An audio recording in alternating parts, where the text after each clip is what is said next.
Mr. President, today, Wednesday, is day 83,723 since the Senate first achieved quorum and started work.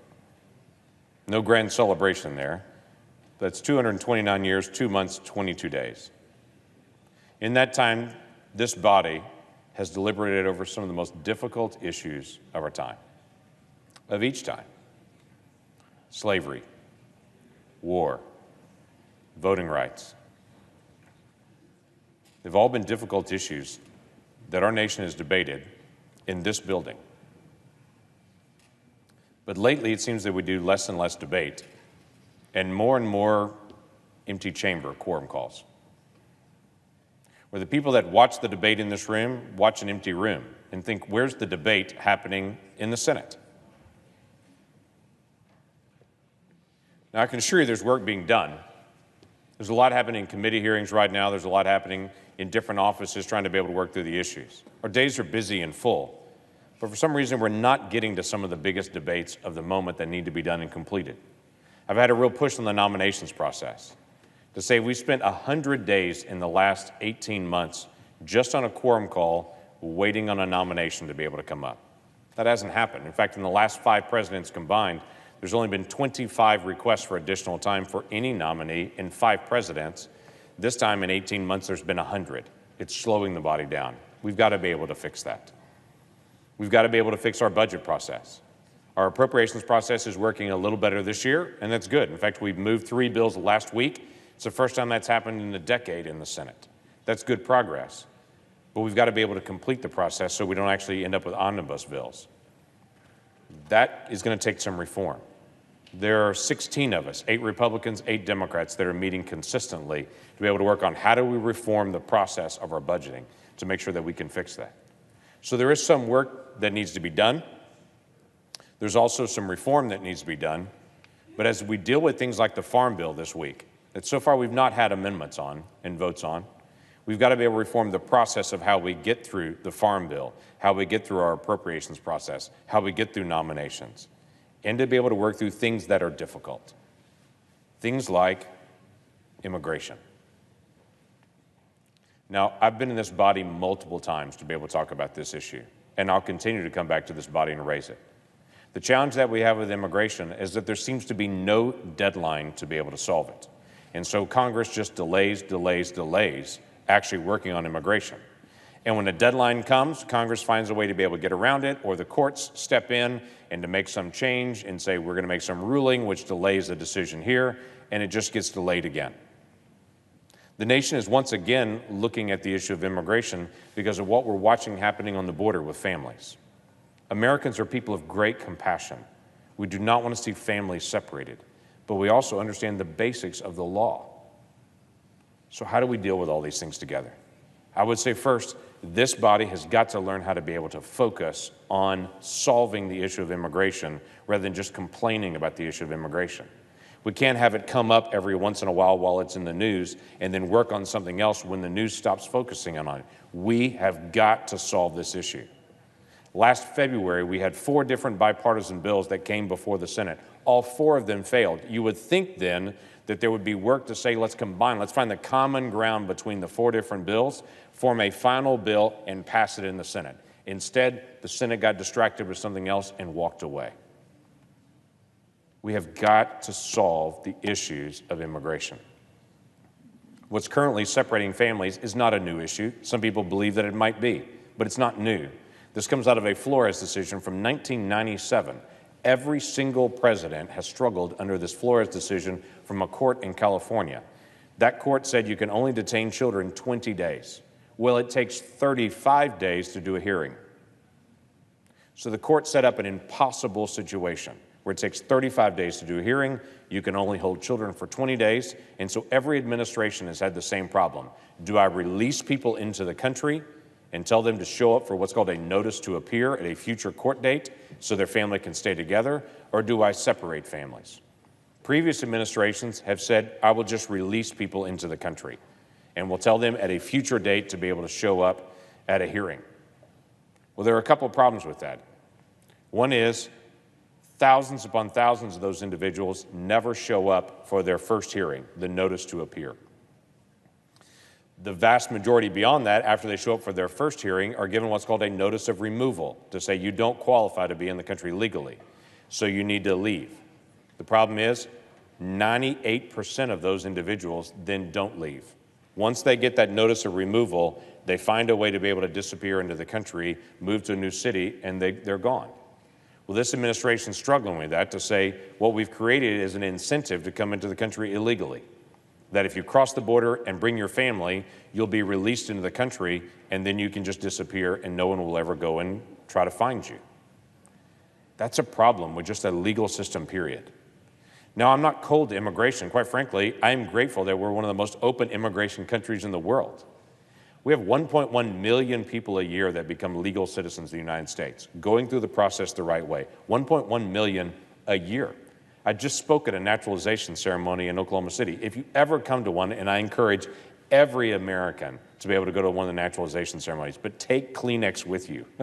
They're incredibly moving events to be able to watch people from all over the world stand and raise their right hand and to be able to take their oath of becoming American citizens.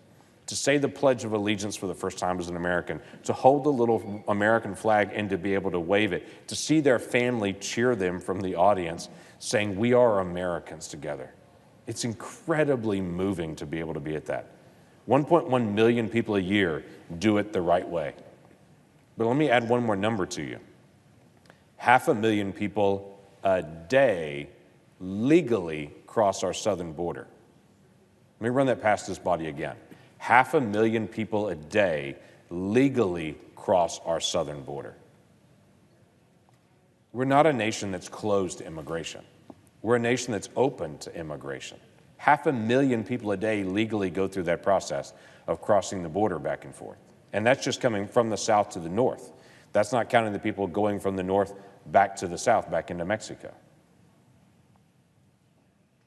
We're an open nation for immigration, but we have real issues that need to be resolved. So let me run through a couple of these. We've got to solve the Flores issue.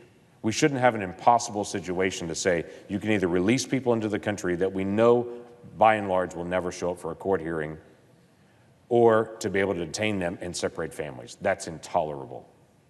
This body can fix that, but no one has since 1997. It's time for us to be able to take ownership of that and to be able to fix that. We should not separate families, but neither should we just release them in the country and say, have a notice to appear. Many people in this body may not know, right now, if you called to our Department of Justice and DHS and to say in regions in the country, when is the next available court date for an immigration hearing for a notice to appear, they will tell you, because we've just checked, the next available court date, if you're crossing the southern border right now, they will hand you a notice to appear for August of 2022. August of 2022, you're released into the country on your own recognizance, hoping you'll show up 4 years and 2 months from now at the next available court hearing. That's intolerable. So what do we do? Let's start with some basics. Can we agree we should add more immigration judges? We have 350 immigration judges in the country. Last year, this body agreed and voted to add another 150. It's still not close to what's needed. We have a backlog of 700,000 immigration cases right now. It's not possible for that group of immigration judges to actually get through all that. Can we agree, let's add more immigration judges so individuals get due process, but don't have to wait 4 years to be able to get due process? We should be able to agree on that. We should be able to agree on reforms of the process. It takes over 700 days to hire a new immigration judge. That's a broken process for hiring. Can we agree that process needs to be fixed? Can we agree on basic southern border security? That used to not be a controversial thing. In 2006, this body passed something called the Secure Fences Act. It added 650 miles of fence and border onto our southern border. That vote passed with overwhelming support from this body, Republican and Democrat. Outspoken conservatives like Chuck Schumer and Joe Biden and Senator Barack Obama voted for the Secure Fences Act in 2006. This used to not be a partisan issue, that we would just have basic border security. 650 miles of fencing is now on our southern border today because of the Bipartisan Secure Fences Act that passed with overwhelming support from this body in 2006. Can we still agree securing our southern border is a good thing, or is that suddenly a partisan issue? I hope that it would not be. That should be a basic principle of trying to secure our southern border. Every nation wants to just know who is coming in and out of our borders. Even for asylum seekers, and there's been much in the news about asylum requests that go to the port of entry are not violating any law. They're going to a port of entry and saying, I request asylum. What's interesting from that is, even if I go back to, let's say, 2016, the last year of the Obama administration, of the people that came to the border and requested asylum, only 40% of them, after they got into the country, actually filed paperwork for asylum. Of that 40% that actually filed paperwork for asylum, only 13% of them actually received asylum. And that's in the last year of the Obama administration. We should allow for asylum, but they should come to the ports of entry. That's the right spot to do it. Not to be able to skip around the ports of entry, and when they're arrested for coming between the ports of entry, to then claim, now I want asylum. Of those folks, the vast majority of them claim they want asylum, but never actually file the paperwork to get it. Once they're released from the country, they never follow through with the actual request. We should be able to fix some of those things. We should also be able to fix the issue about DACA. And I've raised in this body multiple times, and I talk about it often at home. We have a couple of million kids that have grown up in this country, that their parents illegally crossed the border. They were infants and children at the time, and they've grown up in this country. They don't know another country. Now, their parents violated the law. Those kids did not violate the law. What do we do with them? The most simple principle, and that I would hope that we could agree on common ground, is let's secure the border. Let's take a couple of years to make sure we secure the border, but let's also give a shot to those kids that are here with the DACA program to be naturalized, become citizens of the United States in the only country they've ever known. Now, this shouldn't be that controversial either. Quite frankly, that opinion is agreed upon by President Obama and by President Trump.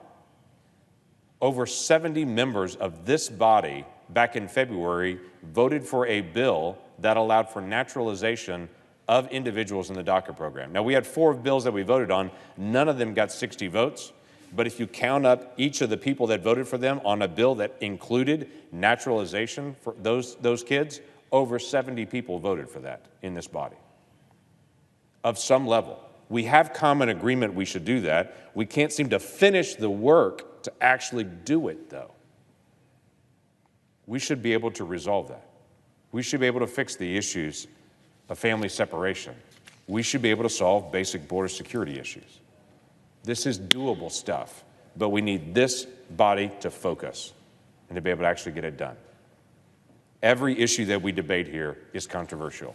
Some of them louder and more controversial than others. I get that. But that is our job, to go through the difficult issues, to read the Constitution, to talk to the people at home, to be able to deal with the issue, and to be able to make that decision. I would encourage this body to be able to finish the work. We should be able to secure a border. We should be able to deal with this issue of family migration.